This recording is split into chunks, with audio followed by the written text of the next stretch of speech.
question. Father Benijos.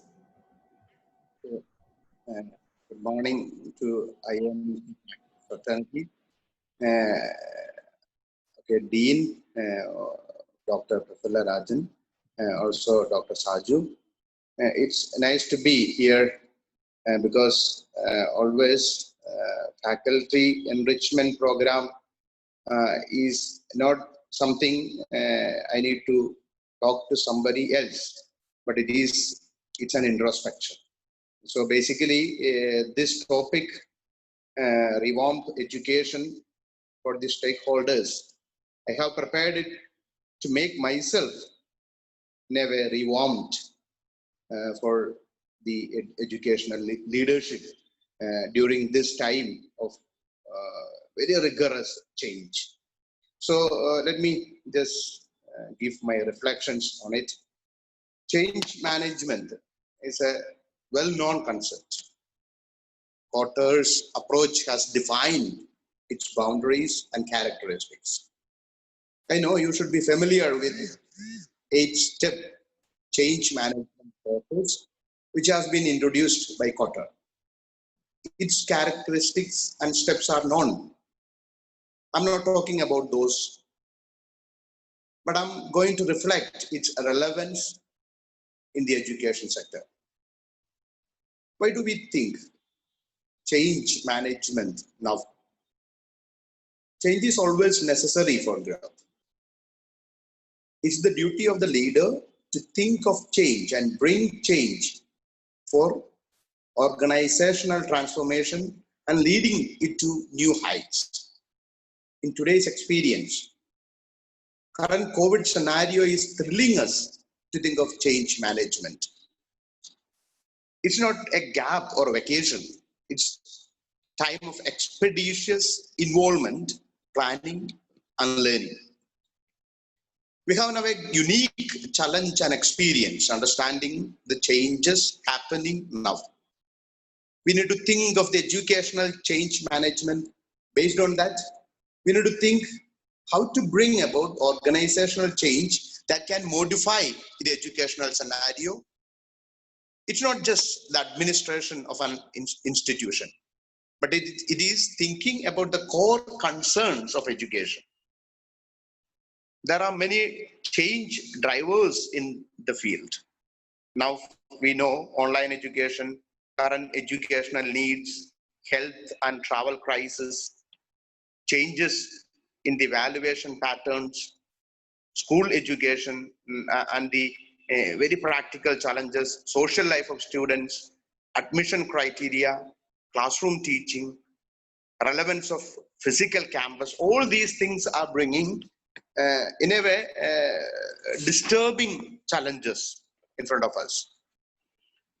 As we think of the change management in education sector, we have different areas, as I have mentioned, to think and study. Indian education sector and its rigidity is well known. It's not flexible, not ready to adapt and evolve for the changes. As we have Indian institutes of management and even IITs are providing certain management visions in the changing educational scenario. I have been participating IIT Delhi's Edu Carnival. There is an Edu Excellence platform to think, research, and train the school stakeholders. The school is not just the elementary, secondary level, but the complete education sector. There are varied aspects in the educational world. Our admission criteria looks into only academics and marks, but overseas educational institutions look extracurricular areas, essays, provide standardized tests. We also need to have change in the selection process. We are aware about the gaps between the classrooms and industry. The current crisis has increased the digital divide, and our politicians are not focusing to have inclusive infrastructural additions, but they are after statues, temples, and groups. It negates the right to education of significant majority of Indian youth and children. In today's world, the nature and quality of learning also have been challenged by the shutdown and physical distancing from classroom and organizational setting. Government policies and rules control and manage the expansion and modification. We have a state-controlled education system. All our MBA and PGDM programs are accredited to AICTE or UGC. That means a lot in the educational management regarding so-called control. In this context, being a leader in the education sector to change is a tough task. In the latest draft of education policy, it dreams about bringing a new category of leaders to think, plan, and execute in the education sector. It's brought under civil service, public servant. It prepares a path towards developing professional merits who can plan, manage the educational institutions. We already have a National Institute of Educational Planning and Administration where professionals are prepared to answer to the changing socio-political scenario of the nation through the educational institutions and to prepare efficient leaders for responding through educational products to the necessities of the industry. There are different courses available on educational planning, management, and administration. How to manage education during this period and in the post-COVID time. Is it only about admission, administration? No, it's more than that. The basic focus should be on educational process and classroom participants. As Ms. Levina also pointed out, ultimately and basically, we can never miss the learning and the learner. This unparalleled time forces everyone to think and act. In the educational scenario, the thinking, planning, and action should focus on the core issues and the stakeholders. It is the participants that make education effective. The revamping has to start not from the discussion groups and drawing rooms, but from classrooms. There are various effective models for the same. Let's think together to develop personally, not just one model for everyone, but personally we need to answer to the current situations of change and develop models that are applicable for our educational institution. We are in a faculty development program that is pertaining to educators. It's all about effectiveness and motivation on teaching. As this COVID-19 pandemic, our ongoing professional learning should focus on the students and the possible learning pursuits and support for the self-directed development. The focus of faculty development program at Indian Institute of Management Indore is set as participant-centric pedagogies and teaching method. That is the main focus the IIMI Indore has suggested. So participant-centric pedagogies and teaching methods. Here at this point of time, we should be clear about the focus of our professional development. We should plan our teaching. We should be clear about the ways to connect effectively with the students and help them to connect with the context of their learning. Also, we should be directing the students to solve the emerging issues from and society. This way, the concerns of COVID should be a rejuvenating platform for better learning. The title of this paper is about Revamp and stakeholders. Revamp is a managerial reshaping. It is to change or arrange something again in order to improve it. The change management has to revamp for the improvement of the academic involvement. This is not just for the faculty, but for all the stakeholders. I am addressing some of the concrete concerns. There are students flying, so-called brain drain happening in a serious manner from our country. Why it happens? What is the solution? So it is not just during this COVID, but it is affecting our Indian educational scenario always. In the recent time, it's very high. Here, change management has to plan the future. There is a necessity for the education system to change.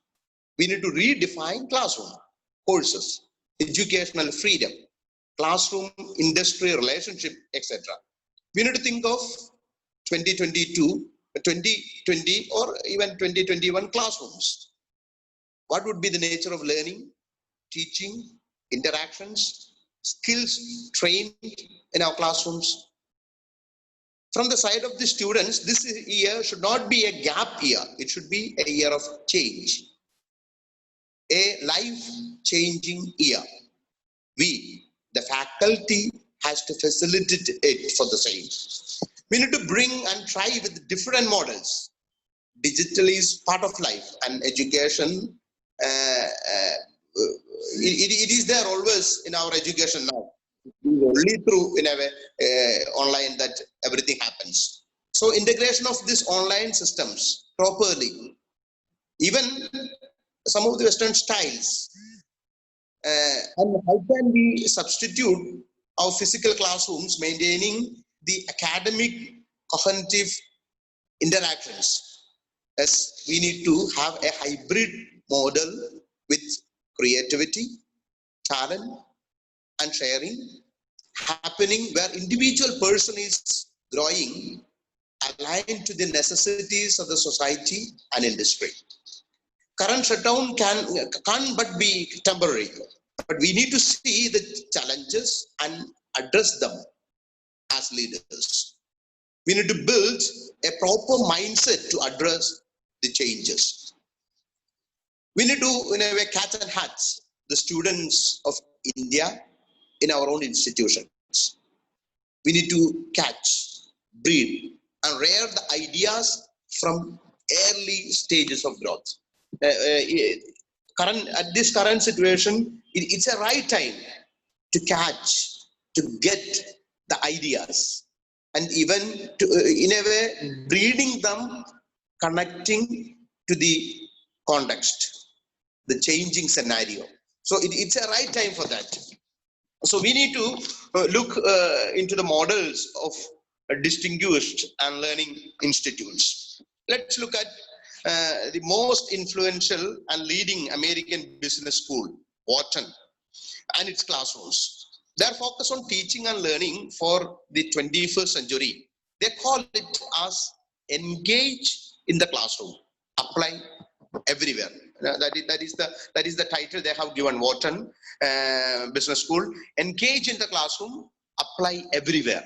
It is very much right at this right moment. With the recent reshaping of Wharton's undergraduate and MBA curricula, they updated what they teach.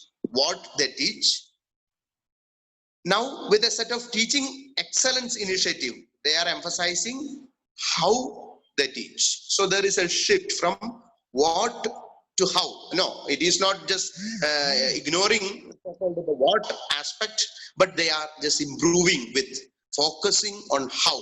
Their goal is to ensure that Wharton continues to define best practices in the dissemination of knowledge to their students. They believe two factors define teaching excellence: vibrant engagement between faculty and students in the classroom, and clear application of the knowledge learned to pressing challenges and opportunities beyond the classroom. So that is what is happening in and around during this so-called shutdown period. Through their focus and commitment to the principle of engage and apply, Wharton is creating a transformative educational experience for all their students. Also, the Master of Scientific Management, Frederick Winslow Taylor, stating the basic principles of scientific management, he confirmed managers should apply scientific management principles to planning the work, and the workers actually perform the task. The same scientific vigor and systems should be implemented to study the situation in these current situations, organizations, and it is to be implemented in the teaching learning platforms. Now we don't have the so-called the previous normal available, because that may not be the normal for tomorrow. So we need to implement this scientific vigor into our classroom teaching learning process. During this time of crisis, it is good for us to study the new, the way Harvard Business School is working with their case method. You should be familiar with this. Harvard Business School is ranked the first in the world by the Financial Times. The business school pioneered the development of the case method of teaching. Drawing inspiration from this approach to legal education at Harvard. Cases are typically descriptions of the real events. Okay, it can be in the organizations. Now, I think it has to come from the so-called ground realities. Even from the people, they're setting their community. Students are positioned as managers and are presented with problems which they need to analyze and provide recommendations. Now, students with the help of faculty should find the real events from the organizations and the lives of people and analyze them for their academic benefits. In this process of change management, there are some other areas to be looked upon.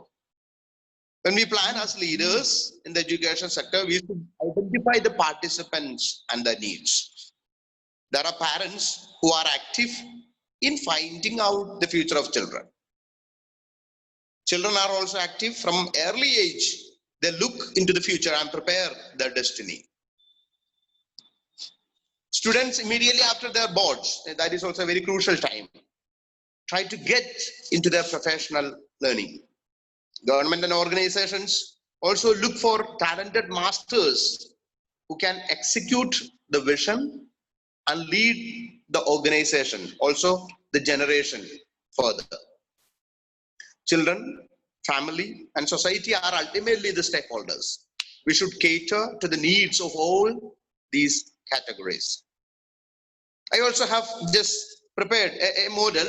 Okay, no, not just a permanent or can be applicable for everyone, for every situation. Everyone has to create a model, a working model for myself, for oneself, to implement in my own classroom, in my own so-called execution of teaching.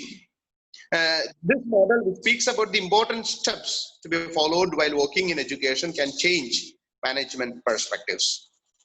Building and managing a good institution at the time of COVID shutdown. How can that happen? It is not the time. It is not the time to shut down our minds. It is the time to be more active, searching the relevance of managers, leaders, and executing the vision. What is the present scenario?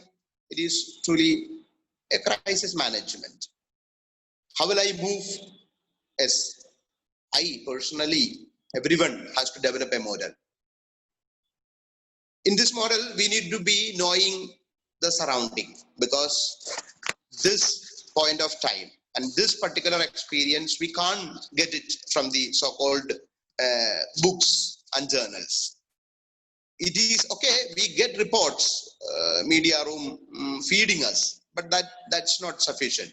We need to directly enter into the surroundings, the ground realities, collect the data, analyze what is the way things are moving. It should be a serious venture into the ground realities. It should be a scientific movement.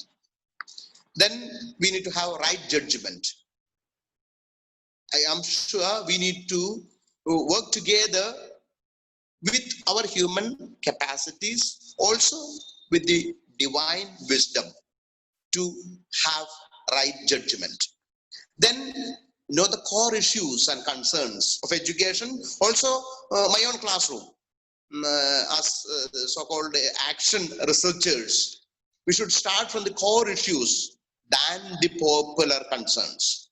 The approach by dealing with the core issues will help us to be valuable and positively contributing managers who are essentially helping the human and the nation to grow. Next, resource management is a key concern. So, know the availability and ensure the quality of the resources that I need. The resource, it is not just human alone. Okay, it is technical. Even quality of students, government systems and supports, all those are part of so-called resources. Then we need to just point out to come to the exact necessities, identify the current necessities, changed behaviors, and the practical solutions. So this model, knowing the surroundings, having the right judgment, just learning or focusing onto the core issues, then resource management, then coming to the identification of the current necessities, changed behavior, and practical solutions. Based on these, we need to plan the exact practices, so-called the products, course, and identify the team to work, prepare and execute. Okay, even there, we need to plan the preparation and execution stages. It is finding relevance and caching the crisis. So it is that way we need to work. We all know the crisis boosts innovation. This innovation should be leading to practical programs. So we need to cache from the crisis. So I have been focusing on various aspects of education and educational processes for the classroom, teaching and learning. Also, I have looked at the visions by which great business schools emerged and their educational working styles. At this time, there is no physical setup. As a result, students may miss the focus into the areas of their future contribution. So I have tried to connect to the context and challenges of the work field. Also try to present a working model which would help the listeners to systematically approach the change management in the education sector. In the constantly changing world, the one who welcomes the changes stays ahead of the competition. So all the very best that the faculty be enriched to be ahead of competition by changing ourselves, preparing models, and working vigorously to contribute to the learners and to the learning system. All the very best. Thank you.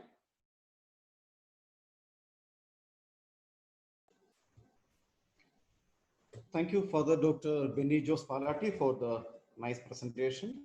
I think you have already covered most of all the part in the topic that you referred. Anyway, it is a time for the questions from the participants. Anyway, there is a one question to Lavina. Being the young research scholar,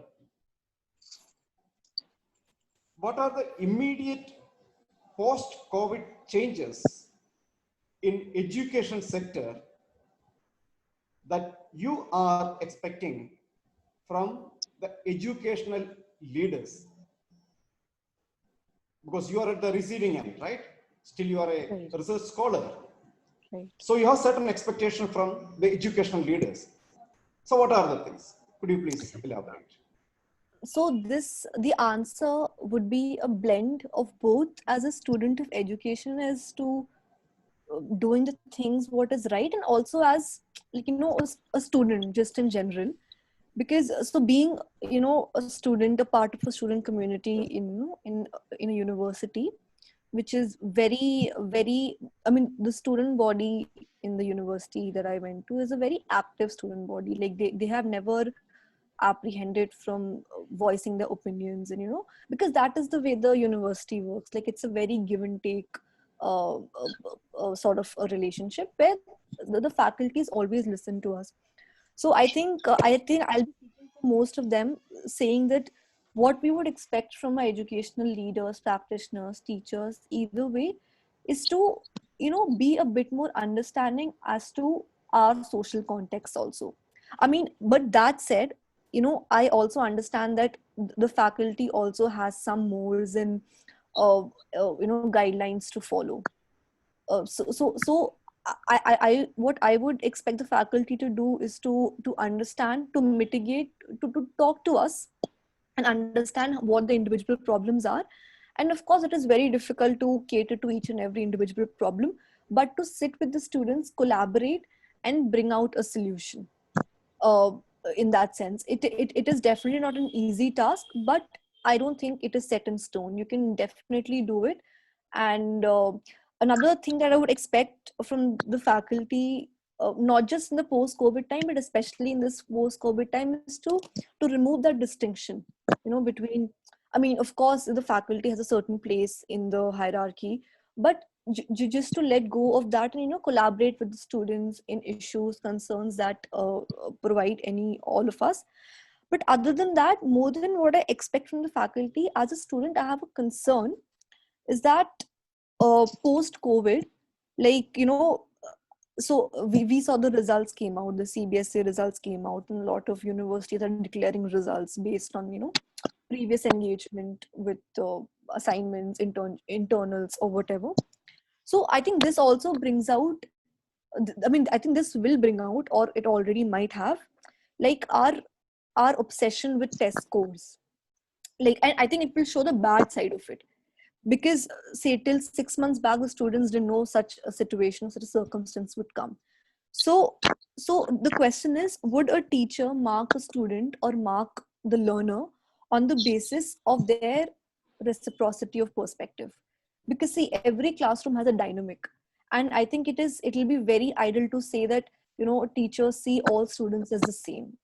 Teachers have different perspectives, different emotions, different attitudes towards different children, based on whatever their personal relationships are. So I think what I expect from the teachers, faculty, and other leaders is to set aside those biases, set aside the reciprocity in perspective, and see all learners, all children, all students as the same, and try to rebuild the relationship, like like a new start. Like I mean, a simple thing like marking a student on the basis of previous engagement, I personally find was very problematic, because uh, because it has so many other factors to it. So one of the major reasons why people say examinations are important or tests are important is because of the unbiased percept around it. So when a student or learner is marked on previous engagement in the classroom and other things like interaction with the teacher or other things, like, then I expect the faculty and the teachers to to refurbish their previous, to unlearn. There's nothing wrong in unlearning, and unlearn and relearn how to connect with students, support their students for sure, because COVID has also brought in a lot of issues for students with respect to space, time, technology, and it's also very gendered. If you get into that, like the way a female student can approach online classes is very different from how a male student does. Like beyond a certain age, some people have responsibilities, household responsibilities, and so on and so forth. So I think that the faculty, what I expect them is to be more understanding, be more contingent, as I also mentioned in my presentation, and develop an emotional quotient with students. Uh, Many may say it is not applicable, it is not practical, but I think that is the right way to go about it. Thank you, Lavina, for the very good answer to the question. Okay, the next question is to Father Dr. Benijos Palati. So you have discussed a lot on the classroom sessions. See, nowadays, the virtual classroom is there, the online classroom. The physical classroom it is not there, that's not happening. And do you think this kind of virtual classroom or the online classroom will help the students in their learning process? Because many of the students, they are not in a position to join the classroom due to the technical glitches and of course due to the lack of infrastructure in across the country. So in your opinion, what are the advantages and at the same time the disadvantages of conducting these online classrooms? Okay, it's very practical and okay, necessary to think about this online digital divide. Also, I need to then primarily start with uh, government initiatives, because improving so-called online infrastructure, that has to be an important concern of the government, because we all have experienced the importance of it. Okay, in that way, so there is no other way other than improving this infrastructure for online facilities. So that is the way the effectiveness of online classroom can be brought or highlighted. Or when we come to higher education, online is not a new thing, because okay, for school maybe online to certain extent it is a new thing, but for higher education online was it was very practical. But now even from the centers of education, that means from the institutes, the students have just distributed to their own places, localities, interior places. So okay, there is a trouble, for the effectiveness. And there are even from some of the government colleges, strikes are happening even against the UGC policy to conduct exams.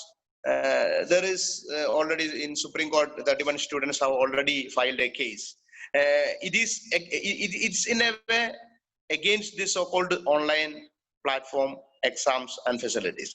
Okay, I mean they are all just surrounding some basic policies from the side of government, and also what is happening around. Okay, those who are inside, those who are utilizing this online, okay, I find if it is available, it's a very good platform. And especially, I'm not just talking about the so-called school students, but about the higher education participants, students. For them, it's a platform to connect. What we need to do is how to improve that connectivity, because there are a number of opportunities where we can discuss, dialogue, so that academic cognitive representations, connections, presentation of ideas, discussion, it can simply happen. It can simply happen in the online platform. So it is not this, I don't know how our higher education classrooms are executing so-called teaching. It is with the so-called power and authority, a monologue execution of teaching, and that may not work. That if the same is continued or copied in online platform, nothing will change. But if so-called the faculty is ready to incorporate or being democratic within the classroom, because even in the online platform, the teacher and a student, it is only simple, the value of an ID. I just caught in the jail. Everyone is numbered, everyone is having one or other number. In the same way, online platform, teacher and student, there is no higher desk or seat for the teacher. The teacher also has to be so-called democratically equivalent, equal to every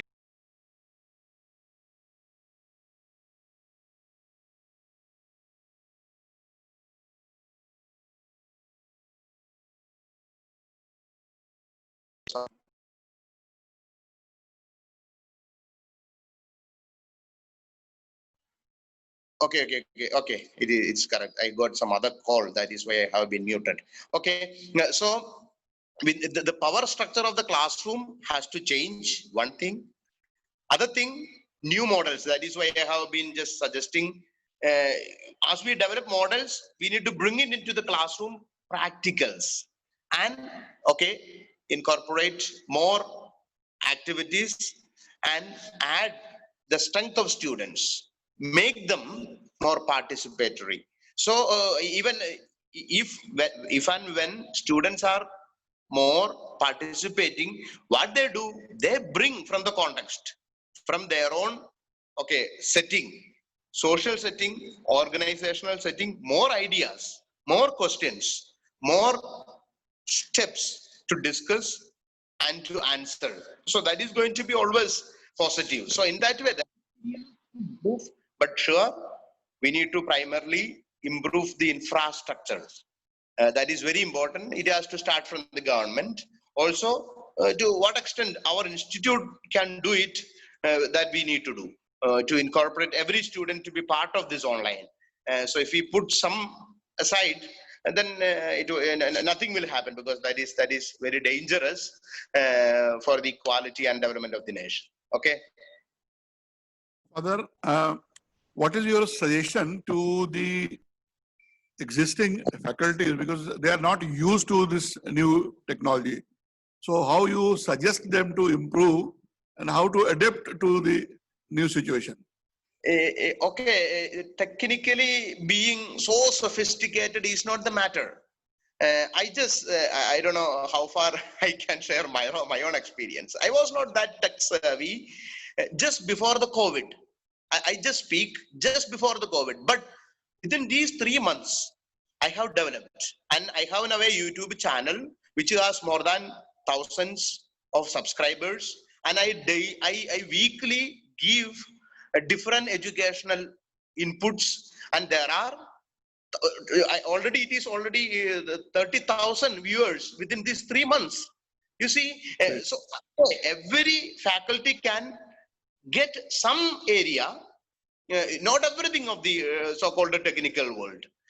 There are n number of platforms, and the thing is, we can share everything, follow students, even time can be managed being within the home. So there are n number of opportunities. At least try. I mean, that way it is all possible. It is all possible. Not being so-called the gigantic, controlling everything, but at least something. Start with. It is simply possible.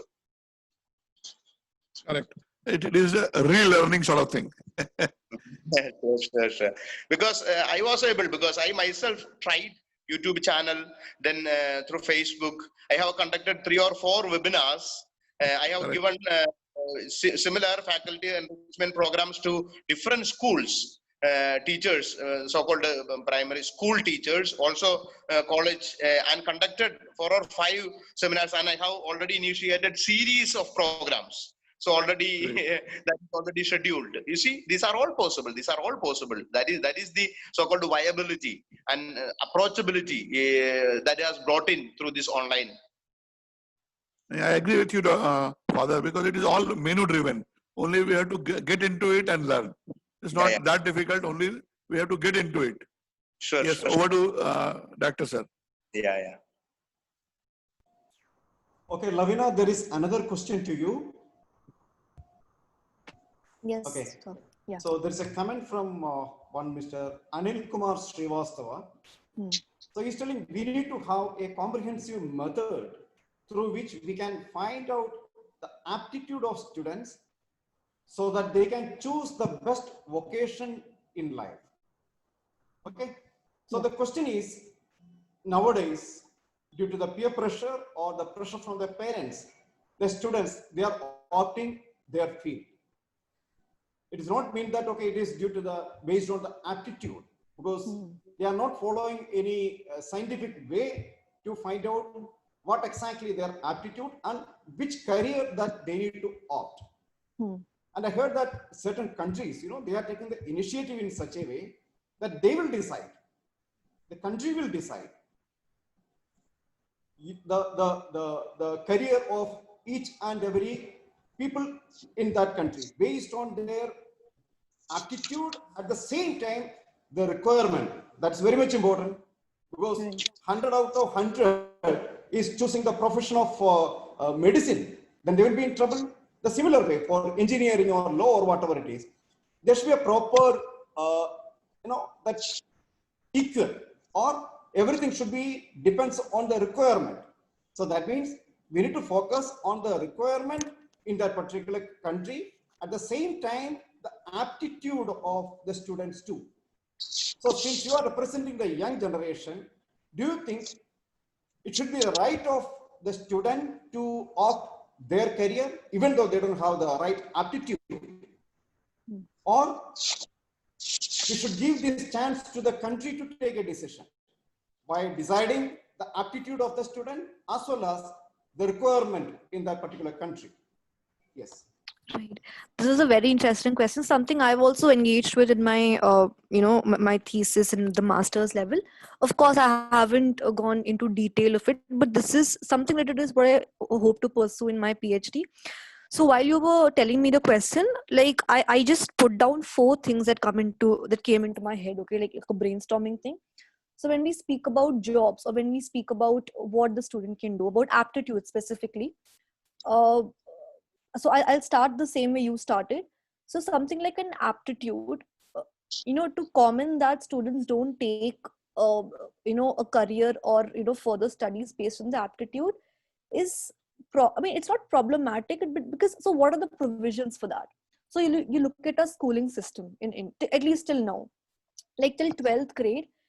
So everybody studies the same thing, right? So I think it is very, I think it's futile to say, okay, till 12th, we all study a homogenized syllabus, the same standard syllabus. And by 12th, you require the student to go for your aptitude. It is impossible for the student to do it. Like, how would the student do it? So without previous training, or previous training in vocations, or previous orientation, like in primary classes itself, if the system, charts out a program, a course, or anything for students to, be with themselves, self-reflect, only then can a person, by the time he or she graduates 12th grade, can find what the aptitude is, or even know what their aptitude is. In most of our cases, like, I've been a student of class 12th. All of us, we all know students who are in class 12th, 10th. Like, you ask them what they want to do, they're quite clueless. And it is very wrong to blame or put the onus of this on the child, saying that, this person doesn't know, this person is not thinking of the future. It is not the responsibility of the student, it is the responsibility of the system to provide a provision, or to envision a provision, so that the student can at least start thinking about themselves. There are a lot of countries, in fact, there is Japan, there is Finland, where China also in some parts, where from a very young age during the schooling, vocational training is started, or at least orientation is given as to what you can do. So the 4 things I wrote that came into my mind was job hierarchy, the needs of the country, as you very rightly mentioned, aptitude and choice, and job availability. So a student chooses the career based on these 4 things. Like, there's always the question of job hierarchy. Everybody wants a respectable job. Nobody wants to do a menial job. I mean, this is specifically true in developing nations like ours, where the state is attached to, it's a system deluged with a hierarchy of job profiles.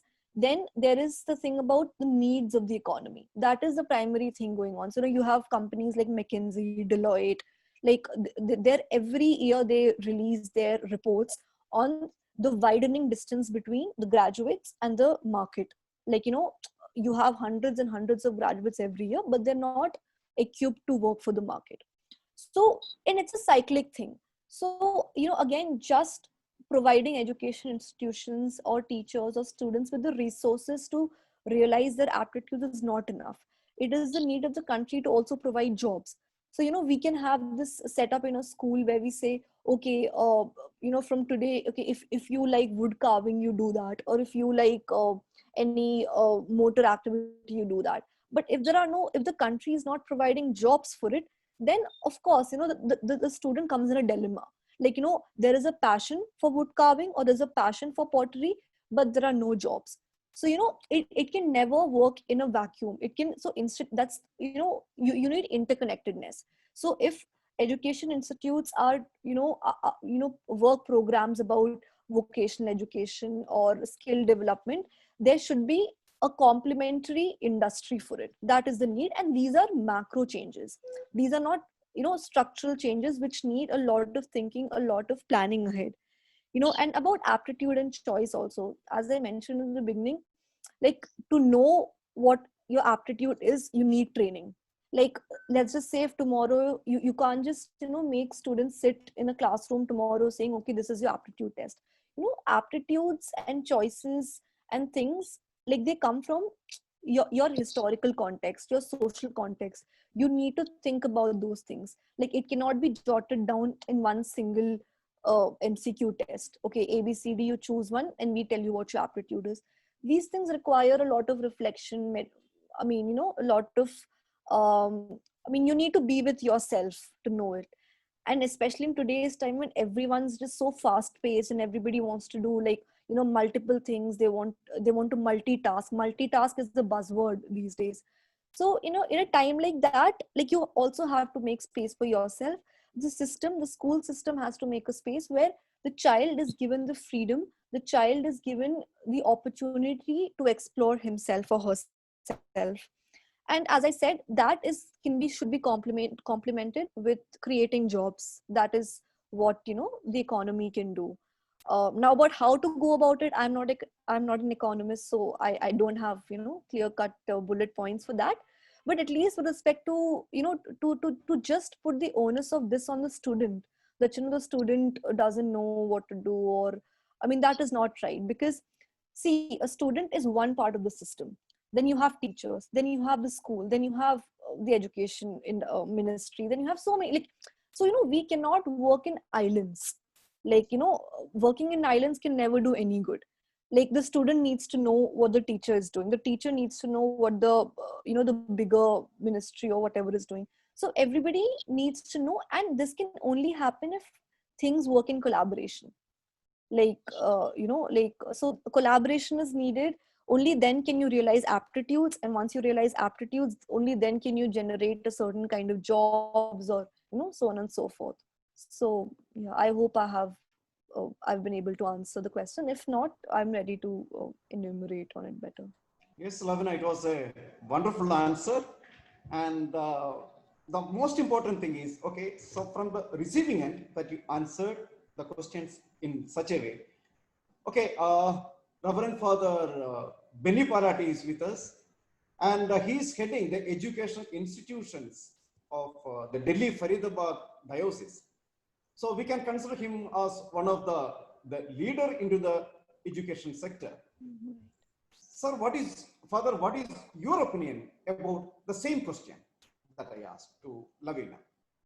Okay. And anyway, there are very serious dangers even in the in this kind of thoughts, because providing everything to the hands of the government, that is very much critical.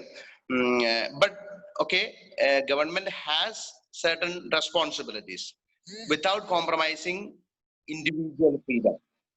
Because government should, as Lavina was telling, government, no, even just forcing into certain areas and even providing these standardized tests at the school level, there are certain challenges, but they have to be resolved. Now, I have even in my presentation in the beginning, I was just addressing the same thing, because this is a lacuna of our education system. This admission process, how do we admit, especially in India, our so-called very rigid pattern looks only for the academics and marks for the admission. But when it goes to, okay, outside, in many of the places, countries, we find, okay, there are some standardized tests. It is same. This aptitude, skills, and interests are analyzed. And there, what we need to find, what is, we need to be clear about the role of the government, and also what the child has to do if government directs facilitates. What is the role of the child? These two things should be clear. Government should never force, but government should provide. If not government, even every institute should start. I am also, as you are telling, I am heading different institutes. We are also just planning to develop varied programs from the class of 8th. So children are being introduced about core areas. It is not every area, because that is needless. Core areas, and whether children have that skills, aptitude, interest, that is being analyzed. And it is not by forced, but children are directed. Okay, you seem to have these skills, so it is good for you to attempt. And there is a little other conflict, as Levina was telling. There is historical context also is influencing the child to understand his aptitude, or even to develop attitude. That is correct. The socio-historical background, so-called the cultural capital by Baudio, is very much important here. Still, in every person's nature, so-called inbuilt nature, there are certain manifestations. There are certain characteristics. It is not to be measured. No, it is not to measure and compare. No, that is not the objective of these kind of standardized tests. But it is to identify those areas. That has to be done. In order to, as a part of education, that is one of the primary objectives of education: identifying the skill, interest, and aptitude of the child by reaching, okay, so-called senior secondary or senior secondary is a must. That is an objective of education. So that has to be done, and we are charting some plans to conduct it from 8th class. And government has to initiate, facilitate, direct, but never force. Or you need to study. No, it is not forcing to have some courses or some profession, but directing students, facilitating to identify the skill set, aptitude, and interest, and directing students. Only that much is permissible from an external person or source or a power. It can't impose to an individual, because it is against the dignity of the right of the individual. Okay.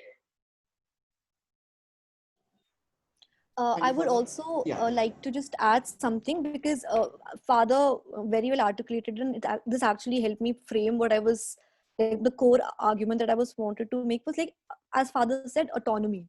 Like, it is so important, not just for one individual, not just for one sector of education, not just for one part, everyone.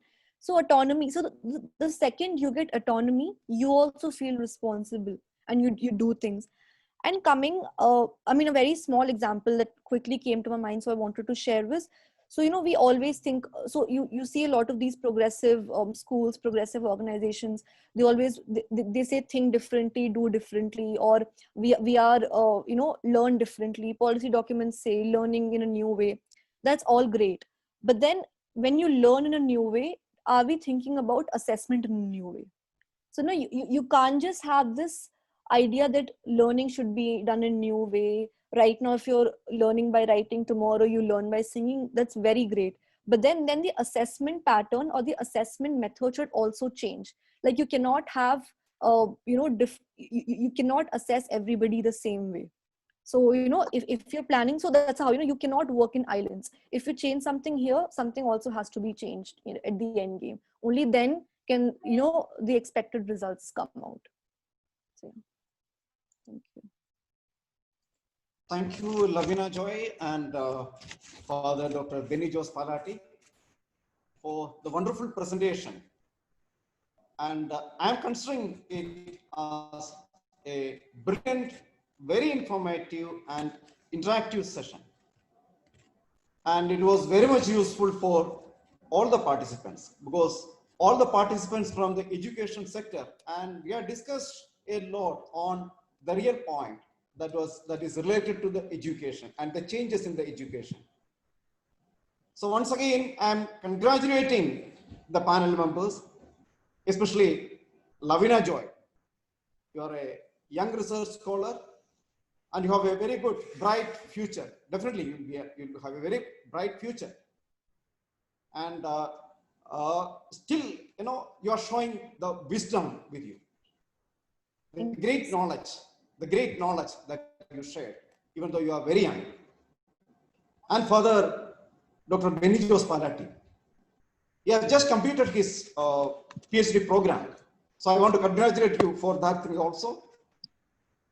And one thing I noticed, you are taking a lot of initiative to make changes in the education sector. And now you are holding a very good position.